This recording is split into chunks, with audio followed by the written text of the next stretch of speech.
नमस्कार। मेवाड़ की कहानी में आपका स्वागत है। आइए जानते हैं महाराणा भीम सिंह के पश्चात की गौरव गाथा।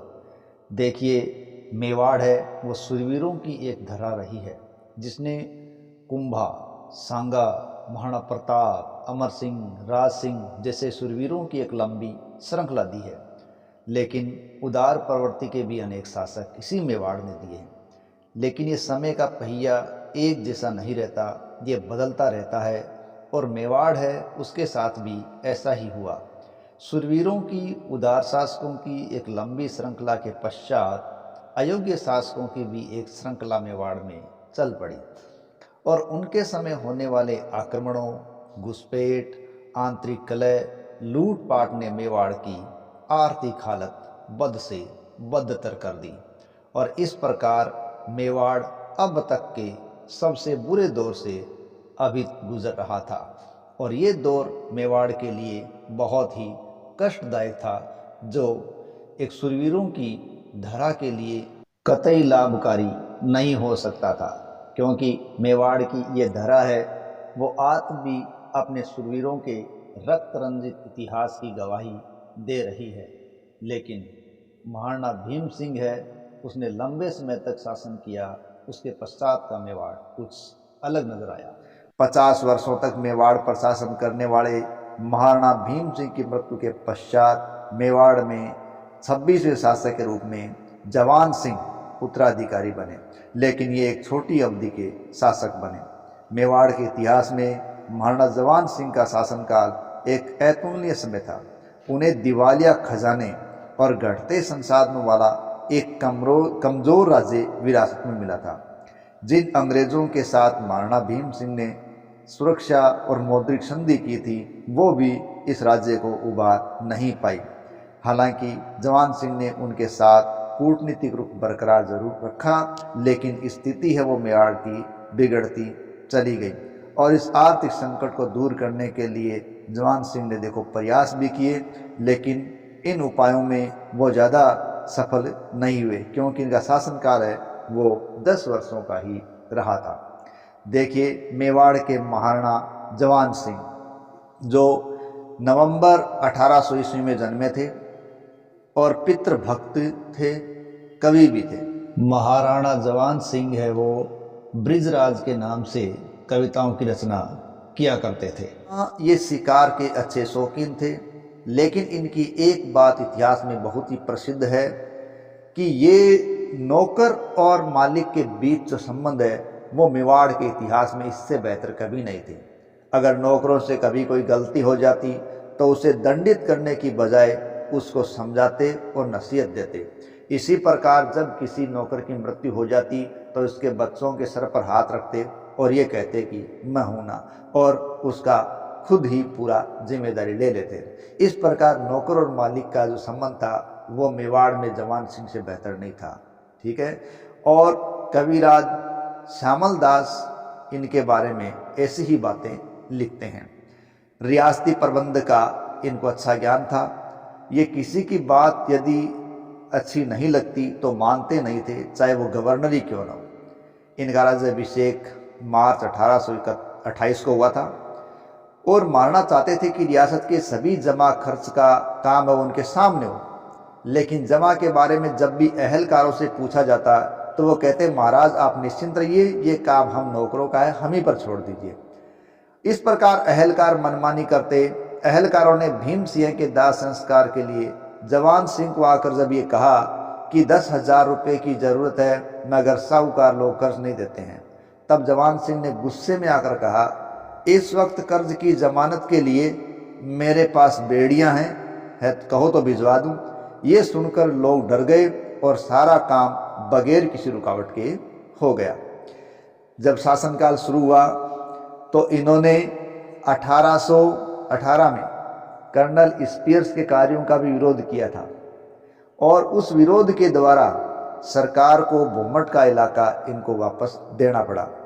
इनके शासनकाल में बेंगू के रावत किशोर सिंह चूड़ावत ने होलकर के इलाकों पर हमला किया और उसके कई इलाकों को नुकसान पहुंचाया। 1830 में अंग्रेजों का जब खिराज बढ़ता चला गया तो जवान सिंह ने प्रधान राम सिंह से इसके बारे में जवाब तलब किया, लेकिन प्रधान राम सिंह को स्पष्ट जवाब नहीं दे सके। तो गुस्से में आकर जवान सिंह ने उनको कैद कर लिया और शेर सिंह को अपना नया प्रधान बना लिया। इस प्रकार तुरंत निर्णय लेने वाले ये शासक थे। 1831 में नाथद्वारा के गोस्वामियों ने नाथद्वारा के मंदिर को मेवाड़ से अलग करने का प्रयास किया, जिसे महाराणा ने असफल कर दिया।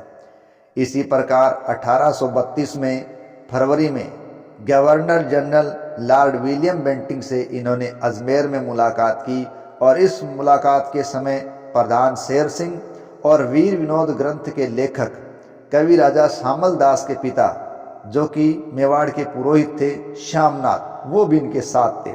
महाराणा को अजमेर में 19 तोपों की सलामी दी गई और मुलाकात में महाराणा ने विलियम बेंटिंग से कहकर शाहपुरा फरगने को वापस देने की बात कही और शाहपुरा फरगने से अंग्रेजी सेना हटा ली गई और शाहपुरा मेवाड़ को लौटा दिया गया। जून 1833 के अंदर महाराणा जवान सिंह की पत्नी देवड़ी रानी का देहांत हो गया था। 1833 की ही बात है। जूड़ा के भीलों ने सिरोही के निकट 8 अंग्रेजों को मार दिया, तो कर्नल स्पीयर्स ने ये इलाका फौज भेजकर खाली करवाया और जवान सिंह के सुपुर्द कर दिया।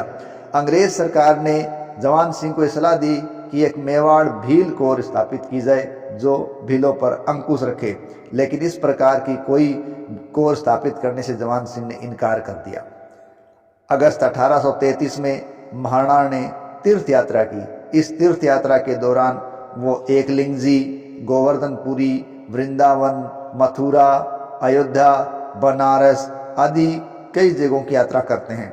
और 1834 में इसी तीर्थ यात्रा के दौरान जब वो रीवा पहुँचे तो रीवा के महाराज जयसिंह ने अप्रैल 1834 को अपनी पोती का विवाह महाराणा से कर दिया था। हालांकि रीवा की राजकुमारी सुभद्र कुमारी से महाराणा जवान सिंह का विवाह पहले हो चुका था, लेकिन सुभद्रा कुमारी का देहांत हो चुका था। अब उन्होंने पोती का विवाह है महाराणा के साथ कर दिया रीवा ने। जून 1834 में महाराणा उदयपुर पधारे। अप्रैल 1835 को शिवरती के महाराज सूरजमल का देहांत हो गया।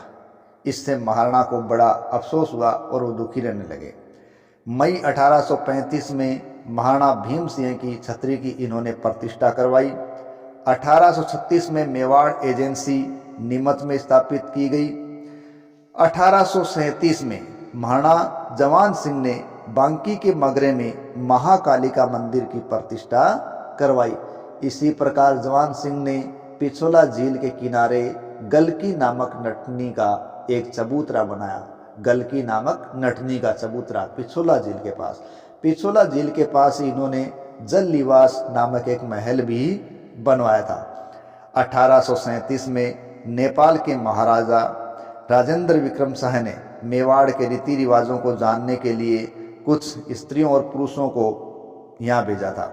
नेपाल वालों ने गज नायक नामक एक हाथी भी महाराणा को भेंट किया था। अगस्त 1838 में महाराणा के सिर में रात को सोते हुए भयंकर दर्द उठा और ये दर्द है वो लगातार बढ़ता गया। काफ़ी उपचार करवाया लेकिन कुछ नहीं हो सका। उसी पीड़ा से कुछ दिनों बाद इस 37 वर्षीय महाराणा की मृत्यु हो गई। इस प्रकार प्रजापालक शासक है, उसका शासनकाल लगभग 10 साल ही रहा।